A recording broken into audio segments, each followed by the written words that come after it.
Mengapa satu nama dari daftar panjang tragedi pers di Indonesia masih menggema sampai hari ini? Di akhir lanskap politik Orde Baru, Fuad Muhammad Safruddin, yang akrab dipanggil Udin, menulis tentang hal-hal yang tak ingin didengar, maladministrasi, penggelapan dana desa, dan praktik kekuasaan yang menyingkirkan suara rakyat yang pada akhirnya membawanya pada kematian. Dari berbagai laporan investigatifnya, Udin diserang di rumahnya, lalu meninggal. Sebuah peristiwa yang mengubah wajah jurnalisme lokal dan memicu tuntutan panjang untuk keadilan. Mengapa kasus itu tidak kunjung tuntas? Mengapa pengusutan berjalan lambat, berujung pada kebuntuan, pembungkaman, dan teori-teori kelam yang terus hidup di ruang publik? Kasus Udin menjadi sebuah catatan sejarah kelam tentang kebebasan pers dan juga tentang pelanggaran hak asasi manusia di era Orde Baru. Tonton terus sampai selesai supaya kita paham betapa buramnya sejarah kebebasan jurnalistik di negeri ini. Fuad Muhammad Safruddin, dikenal luas sebagai Udin, lahir pada 18 Februari 1964 dan bekerja sebagai reporter investigatif untuk harian Bernas di Yogyakarta. Ia adalah wajah wartawan lokal yang tekun menelusuri aliran dana publik dan kebijakan daerah yang bermasalah. Profesi wartawan ini ia jalanin setelah putus kuliah di Universitas Islam Indonesia karena tidak ada biaya. Untuk mendapatkan penghasilan tambahan, sejak tahun 1990, Udin memulai usaha studio foto bersama Marsim sang istri. Studio foto kecil ini menyatu dengan tempat tinggalnya di Dusun Samalo, Patalan, Bantul, daerah istimewa Yogyakarta. Rekan-rekan Udin menggambarkan ia sebagai wartawan yang gigih, sering ke lapangan dan tak ragu menuliskan nama-nama yang terlibat dalam penyelewengan. Ia tidak bekerja untuk sensasi. Tulisan-tulisannya menunjukkan usaha verifikasi dan liputan panjang yang membuatnya mendapat respek di lingkungan pers setempat, namun juga menghadirkan banyak musuh di lingkaran kekuasaan lokal. Udin sadar betul dengan hal ini. Bahkan ia sempat mengatakan pada Marsim, "Yang saya tulis itu kenyataan. Kalau saya memang harus mati, akan saya terima." Dan ironisnya, kata-kata Udin menjadi kenyataan. Udin meninggal karena idealismenya. Apa yang terjadi pada malam itu adalah singkat, tetapi tragis. Selasa tanggal 13 Agustus, pukul 21.30 waktu Indonesia Barat, Udin pulang ke rumah.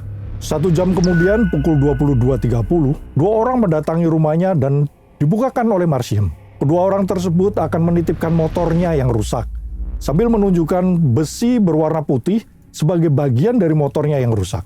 Tamu itu kemudian menanyakan Udin, yang kebetulan kemudian keluar untuk menemuinya. Sementara Marsim kembali ke dalam rumah untuk melanjutkan menyetrika. Tak lama kemudian, Marsim mendengar suara brrr. Ia pun bergegas keluar dan mendapati Udin terkapar dan bersimbah darah. Kedua tamu sudah tidak terlihat beserta motornya. Pukul 22.40 Udin dilarikan ke Rumah Sakit Panembahan Bantul. Tapi karena pendarahan cukup berat, pukul 23.30 Udin segera dibawa ke Rumah Sakit Bethesda di kota Jogja. Rabu pukul 8.30 Udin mengalami pendarahan hebat. Sempat dilakukan operasi, tapi kondisi Udin memburuk hingga dinyatakan meninggal pukul 16.58 hari Jumat, tanggal 16 Agustus 1996. Polisi setempat pun mulai menyelidiki, namun banyak bagian dari rangkaian peristiwa tetap kabur. Dalam beberapa liputan disebutkan motif awal yang diungkap adalah reaksi personal atau dendam. Namun ada juga hipotesis yang menyebut keterkaitan dengan tulisan-tulisan Udin yang menuding praktek korupsi lokal. Proses forensik pada waktu itu dipertanyakan oleh sejumlah pihak. Catatan, bukti fisik, dan rekonstruksi kejadian menghadirkan lebih banyak pertanyaan ketimbang jawaban. Dan saksi kunci beberapa kali mendapat tekanan atau berubah keterangannya di persidangan yang berlangsung kemudian. Satu hal aneh lain, pita polisi pun baru dipasang setelah 13 hari kejadian, dengan alasan pita habis. Pemasangan pita atau polis line ini pun tidak berlangsung lama, sehingga kemungkinan area TKP tidak steril Peristiwa ini terjadi pada pertengahan Agustus 1996. Di masa Orde Baru yang sangat represif dalam menanggapi berbagai kritik termasuk melalui media massa. Kebebasan pers merupakan barang mewah di era itu. Setiap kritik atau liputan yang menyudutkan penguasa atau pemerintah akan dianggap sebagai gangguan stabilitas politik. Pemberedelan atau pencabutan izin terbit dari majalah Tempo, Editor, Harian Indonesia Raya, Harian Sinar Harapan, dan beberapa surat kabar lain menunjukkan betapa ketatnya kontrol pemerintah pada saat itu. Kendali pers saat itu di bawah Departemen Penerangan, yang kemudian dibubarkan pada tanggal 26 Oktober 1999 oleh Presiden Abdurrahman Wahid atau Gus Dur. Pembubaran ini dilakukan karena Gus Dur menganggap departemen ini terlalu banyak mencampuri urusan informasi dan sering digunakan untuk mengekang kebebasan pers, terutama di era Orde Baru. Sistem militeristik juga tercermin dari banyaknya anggota ABRI atau kepolisian yang menjabat posisi strategis di daerah maupun pusat. Peraturan yang muncul sifatnya top-down, tanpa mempertimbangkan atau mendengarkan pendapat rakyat. Kalau rakyat tidak puas, hanya berani bisik-bisik atau sebatas obrolan warung kopi.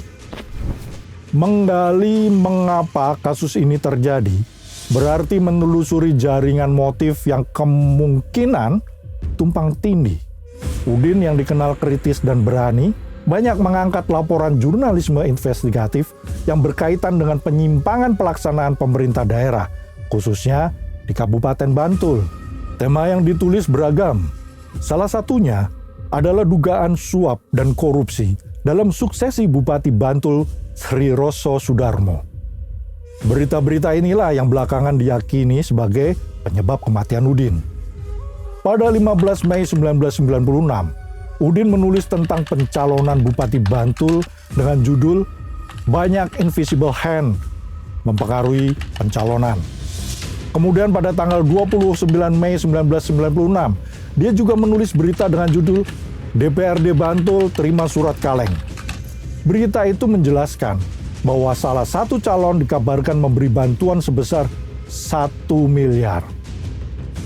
Udin juga menulis tentang kampanye Bupati Bantul Sri Roso di depan Kepala Desa 5 Juli 1996. Dalam berita itu, Bupati Bantul menyatakan tugas utama Kades adalah meraih kemenangan mutlak dalam meraih suara untuk Golkar. Berita lain yang sensitif adalah tentang pemotongan dana Inpres Desa Tertinggal atau IDT. Berita soal ini terbit 26 Juli 1996 dengan judul "Dana IDT hanya diberikan separuh". Menjelang pemilihan bupati baru pada tahun itu, Udin menulis soal Sri Roso yang akan memberikan upeti 1 miliar kepada Yayasan Darmais pimpinan Presiden Soeharto. Tujuannya agar Sri Roso kembali menjadi Bupati Bantul. Kasus dugaan suap 1 miliar ini adalah berita yang paling menarik perhatian publik. Kabarnya, berita itu pula yang membuat marah Sri Roso. Setelah berita itu terbit, Sri Roso mengumpulkan pegawai pemerintah Kabupaten Bantul dalam sebuah rapat. Bukti soal dugaan suap Sri Roso itu berupa surat tulisan tangan bersegel. Surat bertanggal 2 April 1996 itu memuat pernyataan kesanggupan Sri Roso menyumbang 1 miliar setelah menjabat sebagai Bupati Bantul periode kedua. Artinya sejak 1996. Sri Roso akhirnya divonis 9 bulan penjara karena kasus ini pada 2 Juli 1999. Artinya baru 3 tahun setelah kematian Udin. Ketika tokoh lokal dan struktur patronase merasa terancam, reaksi dapat berjalan dari intimidasi hingga kekerasan. Ada narasi yang mencoba menyederhanakan motif menjadi persoalan personal atau dendam.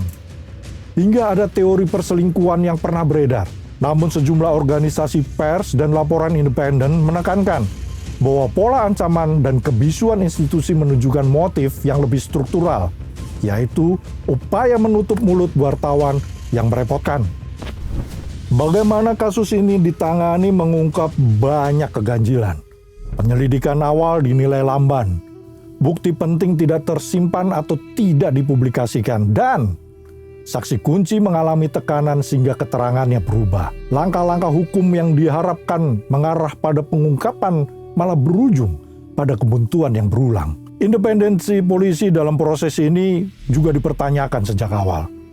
Polisi bukan memfokuskan pada dugaan pembunuhan karena terkait berita, melainkan pada soal dugaan asmara. Reserse Polres Bantul Edi Wuryanto yang memimpin penyelidikan kasus Udin menangkap Dwi Sumaji alias Iwi pada tanggal 21 Oktober 1996. Iwi, sopir yang bekerja di perusahaan pembuat papan iklan, dituduh membunuh karena cemburu. Edi menuding Udin berselingkuh dengan Sunarti, istri Iwi. Menurut Marsiem istri Udin, Edi melacak informasi soal dugaan hubungan Udin dan Sunarti hingga ke Madrasah Aliyah Negeri Sabdodadi Bantul. Pada 1979 sampai dengan 1982, Udin adalah ketua OSIS, sedangkan Sunarti adalah sekretarisnya. Suatu hari Edi mengatakan bahwa Udin menyimpan foto Sunarti di dompetnya. Marsiem membantahnya, karena kedua dompet Udin dipegang olehnya. Pernyataan Edi menurutnya hanya mengada-ada. Polisi pun memaksa Iwi mengaku sebagai pelaku. Ia diancam akan ditembak mati dan mayatnya dibuang jika tidak mengaku, atau dicabut kuku kaki dan tangannya. Ia ditetapkan sebagai tersangka dan dijebloskan ke penjara selama hampir 2 bulan. Seperti sudah diduga, bukti di persidangan tidak mendukung keyakinan polisi. Marsiem yang juga hadir di persidangan sempat mengatakan, bukan dia orangnya. Pengadilan Negeri Bantul memvonis bebas Iwi karena memang tidak cukup bukti untuk menghukumnya sebagai pembunuh Udin. Selain menyelidiki orang yang salah, Edi juga menghilangkan barang bukti berupa darah Udin yang dia larung ke pantai Parangtritis dengan alasan untuk menemukan petunjuk pembunuh Udin. Buku catatan Udin juga hilang setelah pemakaman. Anak buah Edi datang ke Kresna Foto untuk mencari barang bukti. Mereka membawa buku kecil Udin yang berisi catatan tentang proposal Sri Roso ke Yayasan Darmais dan mega proyek Parangtritis. Sri Roso sendiri menolak dianggap terlibat dalam kasus pembunuhan Udin. Sri Roso menyatakan, berita-berita media selama ini tidak fair. Ia merasa dipojokkan. Dampak dari kematian Udin melampaui satu jenazah atau satu headline. Ia menjadi simbol peringatan bagi wartawan bahwa kebebasan pers bukanlah sesuatu yang otomatis terjamin, tetapi harus diperjuangkan dan dilindungi. Setelah putusan bebas terhadap Iwi, pembunuh Udin belum diketahui. Bahkan setelah kasus itu berlalu hampir 30 tahun. Untuk mengenang Udin, AJI Indonesia menggunakan namanya sebagai penghargaan tahunan yang diberikan kepada jurnalis maupun kelompok jurnalis profesional yang memiliki dedikasi pada dunia jurnalistik serta menjadi korban kekerasan. Menyikapi kasus ini, berbagai elemen masyarakat merasa khawatir bahwa kasus ini akan kadaluarsa, mengingat dalam rentang waktu yang panjang belum bisa ditemukan pembunuh yang sebenarnya.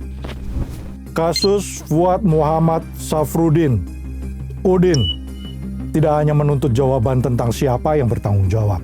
Ia menuntut kita menilai kembali bagaimana masyarakat dan negara menjaga kebebasan berbicara.